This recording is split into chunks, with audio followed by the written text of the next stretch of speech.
ಹರಿಣಿಗೆ ಈ ಪರಿಸ್ಥಿತಿ ಬರುತ್ತೆ ಅಂತ ನನ್ನ ಕನಸಲ್ಲೂ ಅಂದ್ಕೊಂಡಿರಲಿಲ್ಲ ಚಿಕ್ಕಮ್ಮ.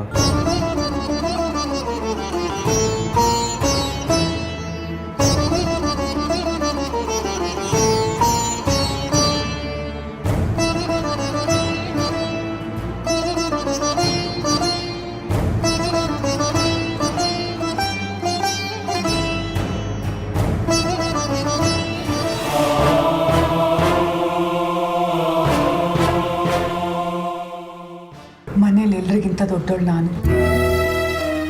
ವಯಸ್ಸಾಗಿರೋ ನನಗೇನೂ ಆಗಲಿಲ್ಲ. ಎಲ್ರಿಗೂ ಒಂದಲ್ಲ ಒಂದು ತೊಂದರೆ ಆಗ್ತಿದೆ. ಇದನ್ನೆಲ್ಲ ನೋಡೋಕ್ಕೆ ಅಂತ ನನ್ನನ್ನು ಇನ್ನೂ ಬದುಕಿಸಿದ್ಯಾ ಭಗವಂತ.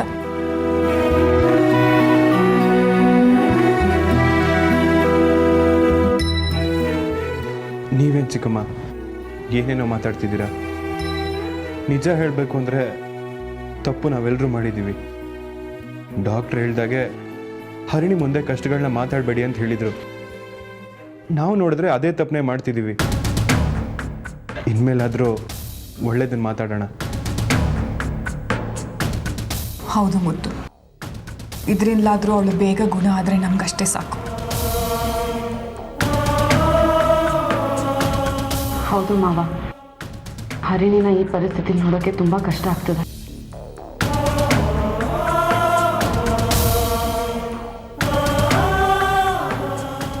ನೋಡಿ ಅಣ್ಣ, ಇಡೀ ಮನೆಯ ಸ್ಮಶಾನ ಮೌನ ಆಗಿದೆ.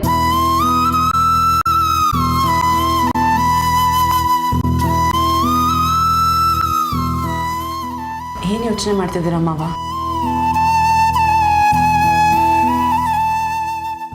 ಆಕ್ಸಿಡೆಂಟ್ ಆಗೋಕ್ಕೂ ಮುಂಚೆ ಹರಿಣಿ ನನ್ನ ಕಾಲ್ ಮಾಡಿ ನಿಮ್ಮ ಹತ್ರ ಒಂದು ಮುಖ್ಯವಾದ ವಿಚಾರ ಮಾತಾಡಬೇಕು, ದೇವಸ್ಥಾನಕ್ಕೆ ಬನ್ನಿ ಅಂದ್ಲು.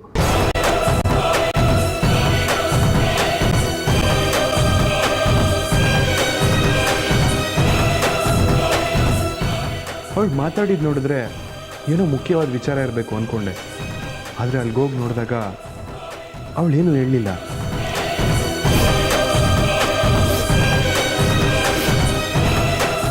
ರೋಡಲ್ಲಿ ಬರಬೇಕಾದ್ರೆ ಏನೋ ಹೇಳಕ್ಕೆ ಟ್ರೈ ಮಾಡ್ತಾಯಿದ್ಲು. ಆದರೆ ಅದು ನನಗೆ ಸರಿ ಕೇಳಿಸ್ಲಿಲ್ಲ ಚಿಕ್ಕಮ್ಮ. ಇಲ್ಲ ಅಣ್ಣ, ಆ ಥರ ಏನಾದರೂ ವಿಷಯ ಇದ್ದಿದ್ರೆ ದೇವಸ್ಥಾನದಲ್ಲೇ ಹೇಳ್ತಿದ್ಲು.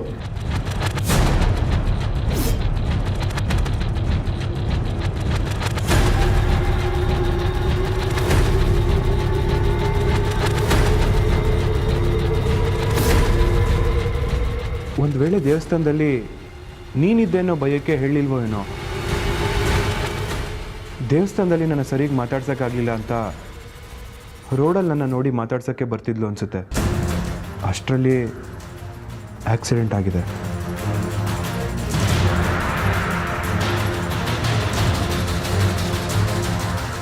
ಅದು ಅಲ್ಲದೆ ಫೋನಲ್ಲಿ ನಾನೊಬ್ಬನೇ ಬರೋದಕ್ಕೆ ಹೇಳಿದ್ಲು. ಇದೆಲ್ಲ ನೋಡಿದ್ರೆ ಯಾವುದೋ ವಿಷಯ ನಮಗೆ ಗೊತ್ತಿಲ್ಲದೆ ಉಳ್ಕೊಳ್ತಿದೆ ಅನಿಸ್ತಿದೆ. ಆ ರೀತಿ ಏನಿಲ್ಲ ಅಣ್ಣ, ನೀವು ಸುಮ್ಮನೆ ಏನೋ ಯೋಚನೆ ಮಾಡ್ತಿದ್ದೀರಾ ಅನ್ನಿಸ್ತಿದೆ. ಇದಕ್ಕೆಲ್ಲ ಉತ್ತರ ಸಿಗಬೇಕು ಅಂದರೆ ಹರಿಣಿ ಗುಣ ಆಗಬೇಕು. ನೋಡೋಣ ಏನಾಗುತ್ತೋ.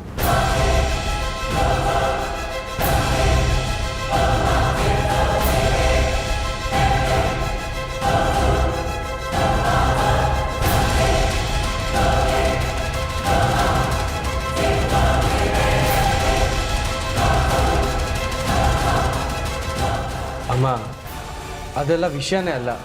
ನನಗೇನೋ ನೀನು ಸುಮ್ಮನೆ ಯೋಚನೆ ಮಾಡ್ತಿದ್ಯಾ ಅನ್ಸುತ್ತೆ.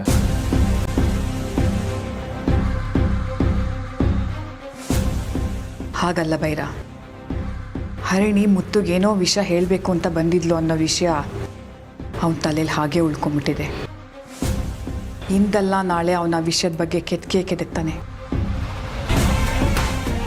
ಹರಿಣಿಗೆ ಹೀಗೆಲ್ಲ ಆಯ್ತಲ್ಲ ಅಂತ ಅಣ್ಣ ಯೋಚನೆಯಲ್ಲಿದ್ದಾನೆ ಅಷ್ಟೇ. ಅದು ಬಿಟ್ಟರೆ ಬೇರೆ ಏನೂ ಇಲ್ಲ.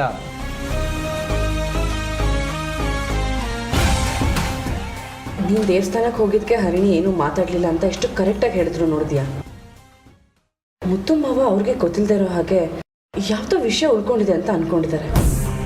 ಆ ರೀತಿ ಆದರೆ ಇಟ್ಸ್ ವೆರಿ ಡೇಂಜರಸ್ ಬೈರ.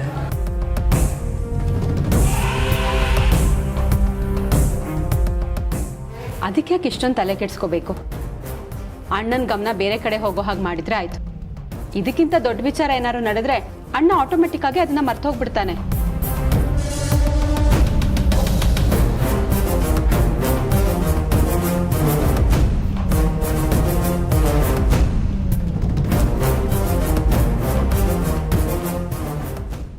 ಒಂದು ವೇಳೆ ಮೀನಾಕ್ಷಿ ವಿಷಯ ಮುತ್ತು ಗೊತ್ತಾದ್ರೆ ಆಗೇನು ಮಾಡೋದು?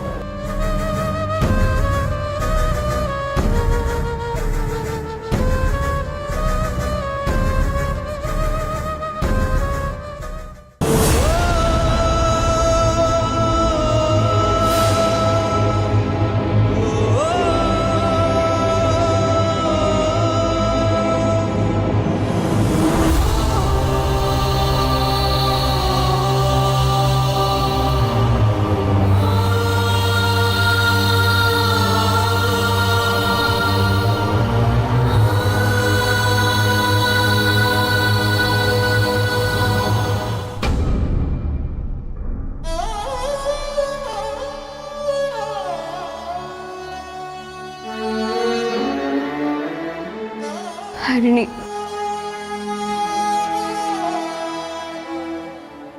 ಯಾವಾಗಲೂ ನೀನು ಮಾತಾಡ್ತಿದ್ದೆ. ನೀನು ಮಾತಾಡ್ದಾಗೆಲ್ಲ ಸುಮ್ಮನಿರು ಅಂತಿದ್ದೆ. ಆದರೆ ಈಗ ಸುಮ್ಮನಿರು ಅಂತ ಹೇಳಲ್ಲ. ನೀನು ನನಗೋಸ್ಕರ ಮಾತಾಡಬೇಕು. ಒಂದೇ ಒಂದ್ಸರಿ ನನಗೋಸ್ಕರ ಮಾತಾಡು ಹರಿಣಿ.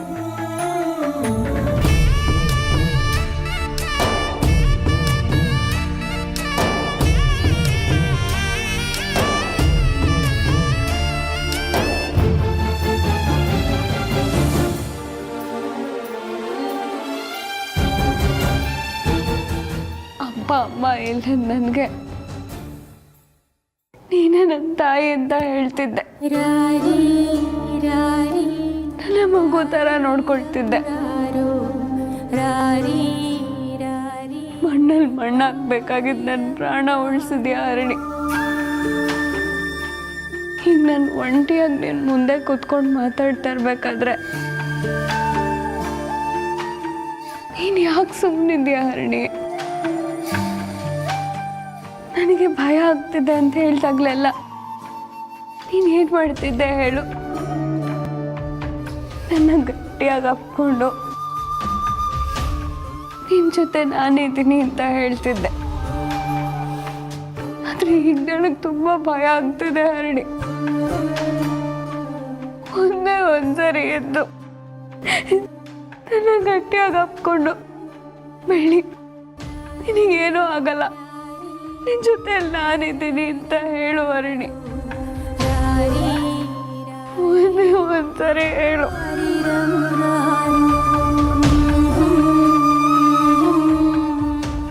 ನನ್ನ ಮದುವೆ ನೋಡಬೇಕು ಅಂತ ನನಗೆ ತುಂಬ ಆಸೆ ಇತ್ತು ಅಲ್ವಾ? ನಾನು ಮದುವೆ ಆಗ್ತೀನಿ ಹರಿಣಿ. ನೀನು ಯಾರನ್ನ ತೋರಿಸಿ ಮದುವೆ ಆಗೋ ಅಂತೀಯೋ ಅವರನ್ನೇ ಮದುವೆ ಆಗ್ತೀನಿ. ನೀನು ಹೇಳಿದ ದಿನಕ್ಕೆ, ನೀನು ಹೇಳಿದ ಟೈಮ್ಗೆ ನಾನು ಮದುವೆ ಆಗ್ತೀನಿ ಹರಿಣಿ. ನನಗೆ ಸೀರೆ ಉಡಿಸಿ ಅಲಂಕಾರ ಮಾಡೋದಕ್ಕಾದ್ರೂ ನೀನು ಎದ್ದು ಬರಬೇಕು. ತಾಳಿ ಕಟ್ಟಬೇಕಾದ್ರೆ ತಾಯಿಯಾಗಿ ನೀನು ನನ್ನ ಜೊತೆಲಿರ್ಬೇಕು. ಮದುವೆ ಆದಮೇಲೆ ಗಂಡನ ಮನೆಗೆ ಕಳಿಸ್ಕೊಡ್ಬೇಕಾದ್ರೂ ನನ್ನ ಜೊತೆಲಿರ್ಬೇಕು ಹರಿಣಿ. ನನ್ನ ಜೊತೆ ಮಾತಾಡಬೇಕು. ಅದಕ್ಕೋಸ್ಕರನಾದ್ರೂ ನೀನು ಎದ್ದು ಬರಬೇಕು ಹರಿಣಿ. ಹತ್ರ ಮಾತಾಡು.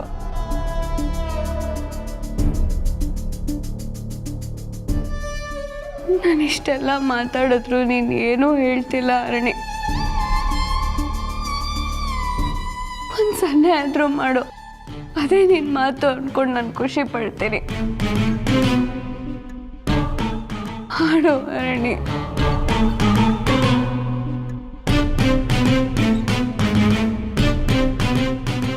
ನೋಡು, ನಿನಗೇನು ಹೇಳಿಲ್ಲ ಅಂದ್ರೆ ನನ್ನ ಮೇಲೆ ಆಣೆ.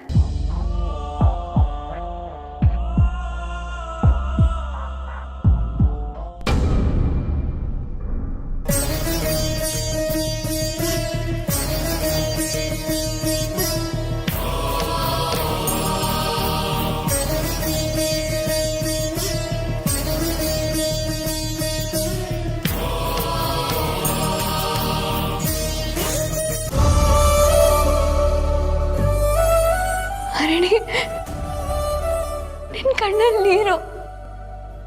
ಹಾಗಾದ್ರೆ ನಿನಗೆ ನಾನು ಮಾತಾಡ್ತಿರೋದು ಕೇಳಿಸ್ತಿದ್ಯಾ?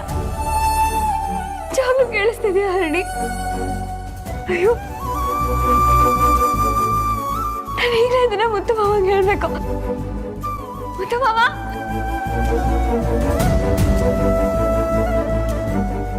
ಮುತ್ತು ಮಾವ, ಮುತ್ತು ಮಾವ. ಏನಾಯ್ತು ಬೆಳ್ಳಿ? ಹರಿಣಿ ಹರಿಣಿಗೇನಾಯ್ತು? ಹುಷಾರಾಗಿದ್ದಾಳೆ ತಾನೆ? ಅಯ್ಯೋ, ಹುಷಾರಾಗಿದ್ದಾಳೆ ಮಾವ. ನಾನ್ ಮಾತಾಡ್ತಾ ಇರ್ಬೇಕಾದ್ರೆ ಅವ್ಳ ಕಣ್ಣಲ್ಲಿ ನೀರ್ ಬಂತು ಗೊತ್ತಾ? ಕಣ್ಣಲ್ಲಿ ನೀರು ಬಂತ? ಹಾಗಾದ್ರೆ ಅರಣಿ ಮೊದಲಿನ ಥರ ಆಗ್ಬೋದು. ನಡಿ ನೋಡೋಣ.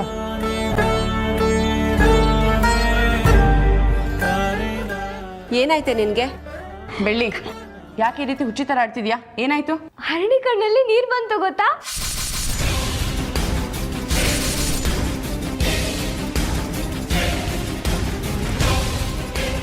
ಏ, ನಿಂಗೇನಾದ್ರು ತಲೆ ಕೆಟ್ಟಿದೇನೆ? ಮತ್ತೆ ಸುಳ್ಳು ಹೇಳೋದು ಶುರು ಮಾಡ್ಬಿಟ್ಯಾ? ಅಯ್ಯೋ ಇಲ್ಲ ಅಕ್ಕ, ಬೇಕಾದ್ರೆ ನೀವೇ ಬಂದ್ ನೋಡಿ.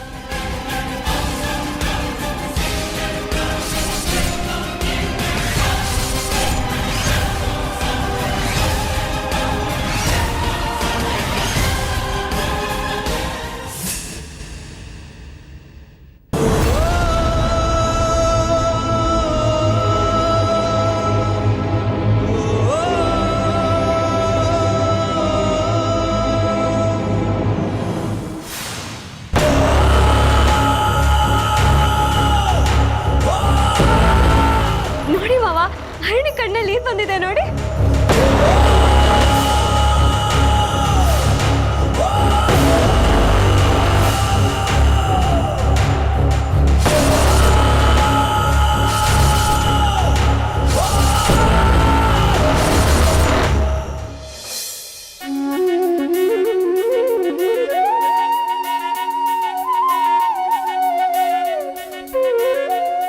ಡಾಕ್ಟರ್ ಔಷಧಿಯಿಂದ ಗುಣ ಆಗಕ್ ಸಾಧ್ಯನೇ ಇಲ್ಲ.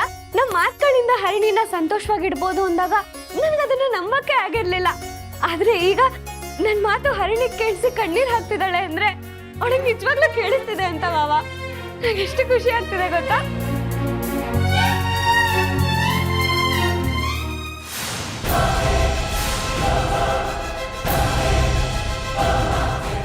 ಅವಳಿಗೆ ಬಾಯಲ್ಲಿ ಹೇಳಕ್ ಆಗದೆ ಇರೋದನ್ನ ಕಣ್ಣೀರ್ ಮುಖಾಂತರ ಹೇಳ್ತಿದ್ದಾಳೆ. ಆದ್ರೆ ಅವಳು ಬೇಗ ಗುಣ ಆಗ್ತಾಳಲ್ವಾ ಮಾವ? ಆಗ್ತಾಳೆ, ಖಂಡಿತವಾಗ್ಲೂ ಗುಣ ಆಗ್ತಾಳೆ. ಹರಿಣಿನ ಹೀಗೆ ಮಾತಾಡ್ಸ್ತಾ ಮಾತಾಡ್ಸ್ತಾ ಬೇಗ ಗುಣ ಮಾಡ್ತೀನಿ, ನೀವೇ ನೋಡ್ತೀರಿ ಮಾವ.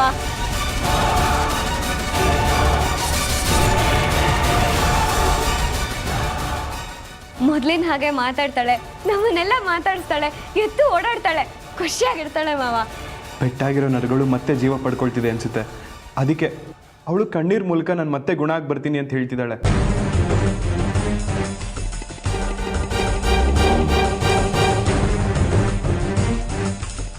ಹರಿಣಿ ಮೊದಲಿನ ಥರ ಆಗಿ ಬರಬೇಕು. ಅದು ನಿನ್ನಿಂದ ಮಾತ್ರ ಸಾಧ್ಯ. ಹರಿಣಿನ ಗುಣ ಮಾಡ್ತೀವಿ ಅನ್ನೋ ನಂಬಿಕೆ ನನಗಿದೆ.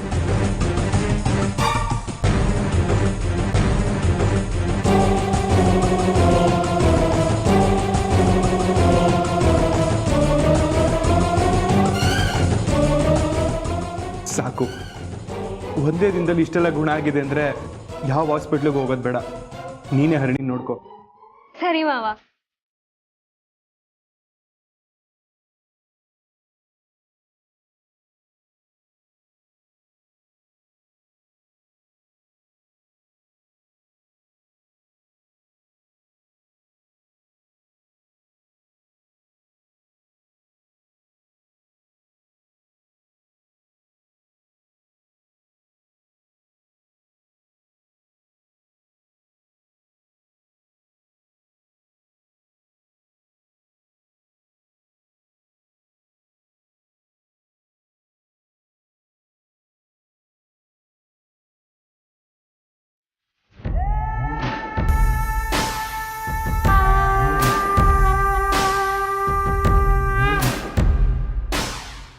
ಬೆಳ್ಳಿ ಓಡ್ ಹೋಗ್ತಾ ಇರೋ ಸ್ಪೀಡ್ ನೋಡಿದ್ರೆ ಹರಿಣಿ ಅಷ್ಟೇ ಸ್ಪೀಡಾಗಿ ರಿಕವರ್ ಆಗ್ತಾಳೆ ಅಂತ ನನಗೆ ಅನಿಸ್ತಾ ಇದೆ.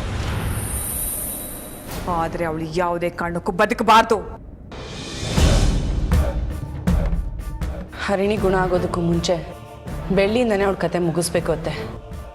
ಇಲ್ಲಿ ನಿಮ್ಮ ಪ್ಲ್ಯಾನ್ ಮಾತ್ರ ವರ್ಕ್ ಆಗುತ್ತೆ ಅಂತ ನನಗನ್ನಿಸ್ತಿದೆ. ಅಮ್ಮ, ಅಣ್ಣ ಬಂದ.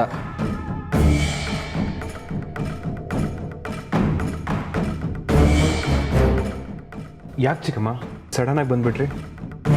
ಹರಿಣಿ ಹುಷಾರಾಗ್ತಾ ಇರೋದು ನೋಡಿ ಸಂತೋಷಕ್ಕೆ ಮಾತೇ ಬರಲಿಲ್ಲ ಮುತ್ತು. ನನಗೂ ಅತ್ತೆ, ಮೆಡಿಸಿನ್ಸ್ ಮಾಡದೇ ಇರೋ ಮಿರಾಕಲು ಬೆಳ್ಳಿ ತನ್ನ ಮಾತಲ್ಲಿ ಮಾಡಿದ್ಲು. ಒಳ್ಳೇದು, ಇದೇ ರೀತಿ ಮುಂದೆ ನಡೆದ್ರೆ ಒಂದೇ ವಾರದಲ್ಲಿ ಹರಿಣಿ ಜಿಂಕೆ ಮರಿ ಥರ ಓಡಾಡ್ತಾಳೆ. ಮುತ್ತಣ್ಣ ಮುತ್ತಣ್ಣ,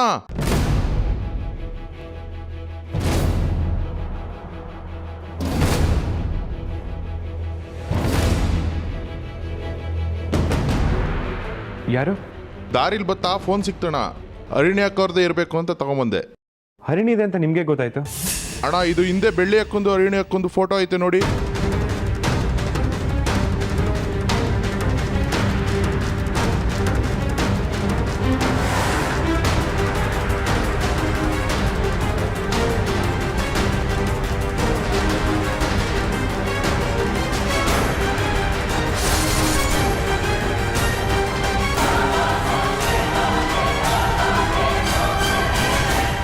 ಸರಿ, ನೀವು ಹೊರಡಿ. ಚಿಕ್ಕಮ್ಮ ಚಿಕ್ಕಮ್ಮ, ಇಲ್ಲಿ ನೋಡಿ, ಹರಿಣಿ ಫೋನಿಂದ ಬೆಳ್ಳಿ ಫೋಟೋ ಹಾಕ್ಸ್ಕೊಂಡಿದ್ದಾಳೆ. ಅವರಿಬ್ರು ಒಂದೇ ತಾಯಿ ಹೊಟ್ಟೆಲಿ ಹುಡ್ದೇ ಇರ್ಬೋದು, ಆದರೆ ಅಕ್ಕ ತಂಗಿಗಿಂತ ಜಾಸ್ತಿ ಒಬ್ರನ್ನೊಬ್ರು ಹಚ್ಕೊಂಡಿದ್ದಾರೆ. ಇಲ್ಲಿ ನೋಡಿ, ಅವರಿಬ್ರು ಫೋಟೋ ಇದೆ.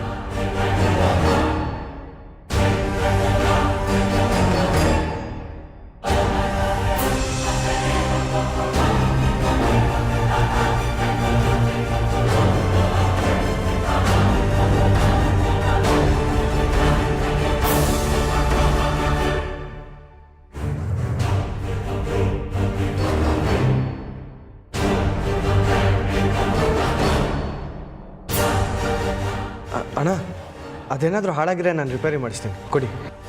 ಏನು ಆಗಿಲ್ಲ ಅನ್ಸುತ್ತೆ ಕಣ, ತಗೋ.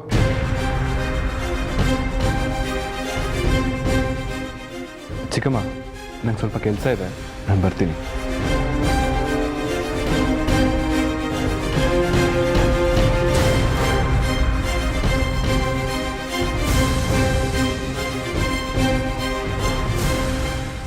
ಯಾಕತ್ತೆ? ಆ ಮೊಬೈಲಲ್ಲಿ ಏನೋ ಇದೆ ಅಂತ ಅನಿಸ್ತಿದೆ, ಅದನ್ನ ಇಸ್ಕೊ ಚೆಕ್ ಮಾಡೋಣ. ಸರಿ ಅತ್ತೆ.